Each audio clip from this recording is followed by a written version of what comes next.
नमस्कार, force and loss of motion part 2 में आपका स्वागत है। आज हम लोग पढ़ेंगे what is momentum.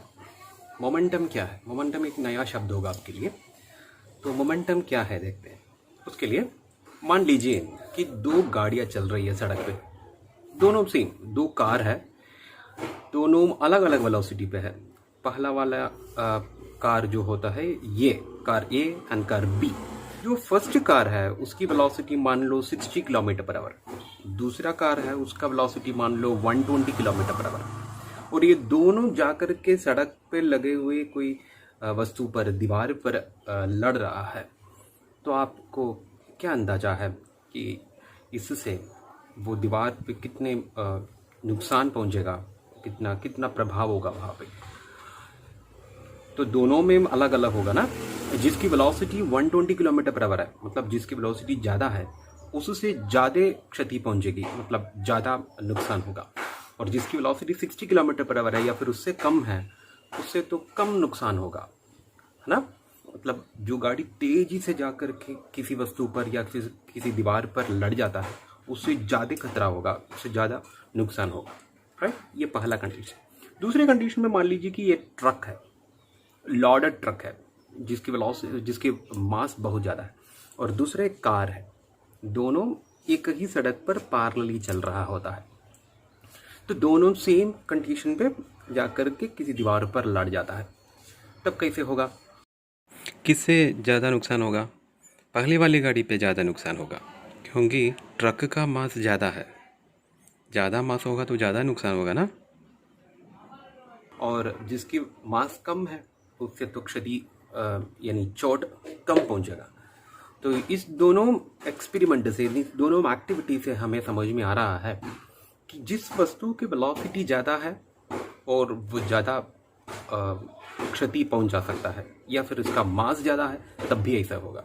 That means उधर जो जितना फोर्स और एनर्जी हुआ है लड़ने से, गाड़ी लड़ने से जितने फोर्स हुआ है, ये तो एक वस्तु दूसरे वस्तु के ऊपर फोर्स दे रहा है, तो वहाँ पे दो चीज़ डिपेंड कर रहा है, एक उसका वेलोसिटी, एक उसका मास। पहले वाले एक्टिविटी में, पहले वाला कंडीशन में जिसका वेलोसिटी ज़्यादा था उससे ज़्यादा खतरा हुआ था। दूसरे वाले एक्टिविटी में जिसका मास ज़्यादा है उससे ज़्यादा खतरा हुआ।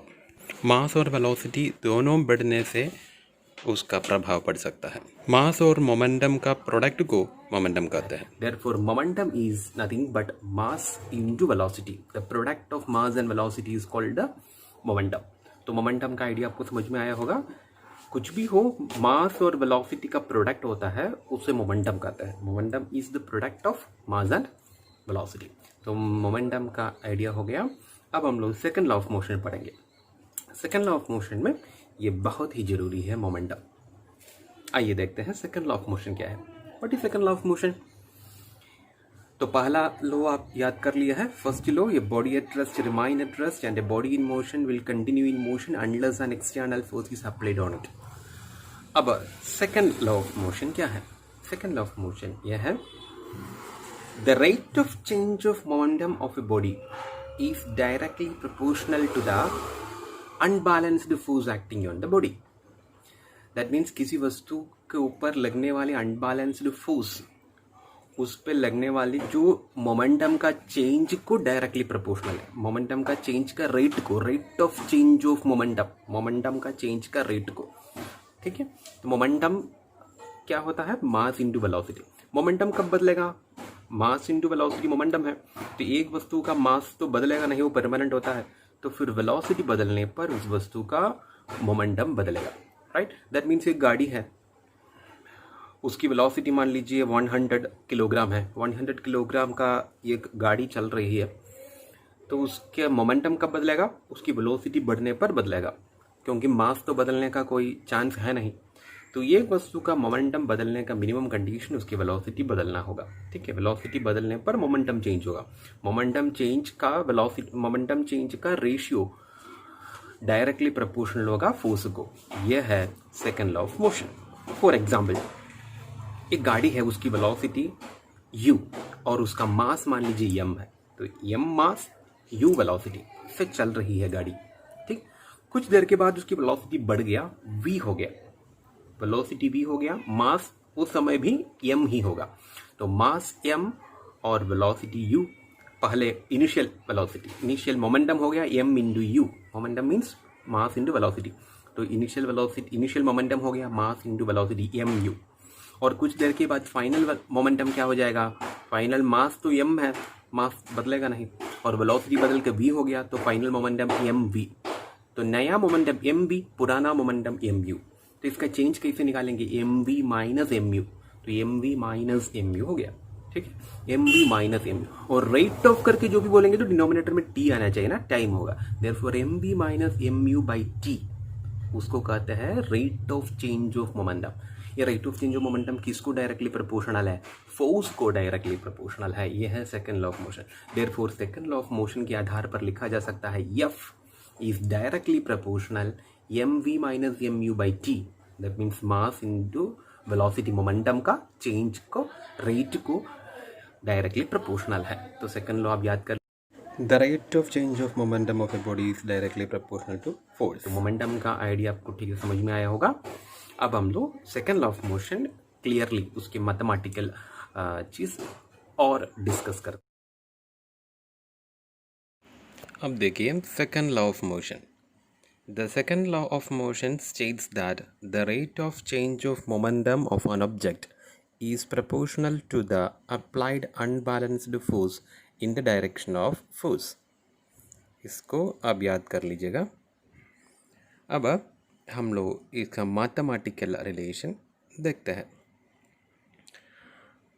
अब एक बॉडी है जिसका मास m है और वेलोसिटी u है, और इस पर एक फोर्स F लगता है, तो मास वही होगा लेकिन वेलोसिटी चेंज होकर के v हो रहा है। तो इनिशियल मास m और initial velocity u, final mass m, final velocity v। तो फाइनल मोमेंटम क्या हो जाएगा, pf। मोमेंटम को p लेटर से रिप्रेजेंट करते हैं, pf मतलब final momentum equal to mass into velocity mv। Initial momentum क्या हो जाएगा, pi is equal to mu, ठीक है। अब न्यूटन का सेकंड लॉ के आधार पर फोर्स डायरेक्टली प्रोपोर्शनल है। फोर्स किसको प्रोपोर्शनल है, rate of change of momentum को प्रोपोर्शनल है। Rate of change of momentum मतलब मोमेंटम का चेंज।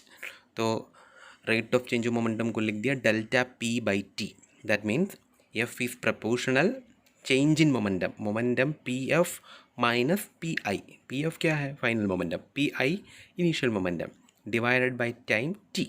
तो अभी वैल्यू पुट कर दिया जाएगा, तब कब कैसे मिलेगा, f प्रोपोर्शनल pf का जगह पे लिखेंगे mv माइनस pi का जगह पे mu, तो mv minus mu by t, तब f प्रोपोर्शनल। अभी इसमें से दोनों न्यूमरेटर में दो mv माइनस mu है, दोनों में से m कॉमन निकालेंगे तो m into v minus u upon t, ठीक है। हम लोग फर्स्ट चैप्टर में इक्वेशन ऑफ मोशन पढ़े थे, v is equal to u plus a t. V equal to u plus a t है, तो ये क्या हो जाएगा, a is equal to v minus u by t. वैसे भी आप लोग पढ़े हैं acceleration is rate of change of velocity. तो ये v minus you by T इधर जो दिख रहा है उसके बदले हम क्या लिखेंगे, एक्सेलरेशन ये लगा दिया जाएगा। तब कैसे हमारा फॉर्मूला बदलेगा, f प्रोपोर्शनल m इंटू ए। ये कैसे आया, v minus you by T की जगह पे ये लगा दिया। अब ये प्रोपोर्शनैलिटी हटा करके उसमें इक्वल साइन लगाने के लिए कांस्टेंट से मल्टीप्लाई करेंगे k, तो f is equal to k into m into a. तो हम पुट करते हैं k का वैल्यू वेरी नेग्लिजिबल है, k is equal to 1। k का वैल्यू अगर 1 हो जाएगा तो ऊपर जो फॉर्मूला है कैसे बदलेगा, f is equal to m into a, that means force is equal to mass into acceleration. तो k को आप 1 वैल्यू पुट करके ये मिला है f is equal to m है। ये रहा mathematical formulation of second law of motion. अब ये क्वेश्चन देखिए, why a cricketer move his hands backward when catching a ball. ये क्रिकेटर बॉल कैच करते वक्त हाथ पीछे की ओर खींचते क्यों है। Cricketer move his hands backward when catching a ball for increase the time to decrease the momentum. Momentum घटने का टाइम बढ़ाने के लिए है, क्योंकि बॉल जल्दी से हाथ पे आ जाता है तो पूरे मोमेंटम अचानक से उसका मोमेंटम डाउन हो जाएगा। तो मोमेंटम डाउन होने का समय थोड़ा सा बढ़ाने के लिए बॉल के साथ साथ हाथ को पीछे की ओर खींचते हैं। तो खींचेंगे तो टाइम बढ़ेगा, तब फोर्स कम लगेगा हाथ पे, तो चोट कम लगेगी। अगर ऐसा नहीं करता है तो बहुत ज़्यादा फोर्स लगेगा हाथ पे बॉल के द्वारा, तो बॉल के द्वारा हाथों पर ज़्यादा चोट लग जाएगी। यही सेम एप्लीकेशन है एथलेट्स और हाई जंप करने के लिए वहाँ कुशियंस बिछाते हैं, क्योंकि कूद के वहाँ उतरेंगे तो अचानक से मोमेंटम घट जाएगा, जीरो होने से मोमेंटम घट जाएगा, तो उसका टाइम बढ़ाने के लिए ऐसे करते हैं। अब हम लोग थर्ड लॉ ऑफ मोशन पढ़ते हैं। To every action there is an equal and opposite reaction. इस लॉ को भी याद कर लीजिएगा। To every action there is an equal and opposite reaction.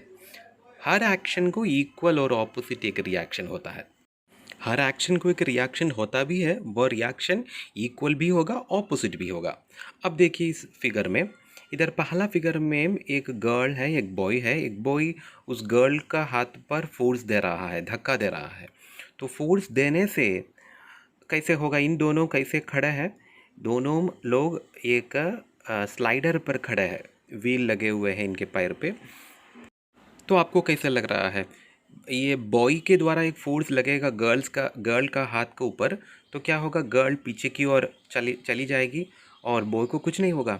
नहीं, फोर्स देने से गर्ल पीछे की ओर हो जाएगी, और वैसे ही ये बॉय भी फोर्स दे करके वो भी अपने आप पीछे की ओर आ जाएगा। क्यों? फोर्स दिया बॉय ने और उसका रिएक्शन उसके हाथ पर लग जाता है। और दूसरे फिगर में एक बॉय नाव से ज़मीन पर कूदने का कोशिश कर रहा है और ये नाव पीछे की ओर चला जाता है। क्यों? नाव से एक फोर्स दिया वो एक्शन, और उस एक्शन का रिएक्शन में ये नाव पीछे की ओर चलता है।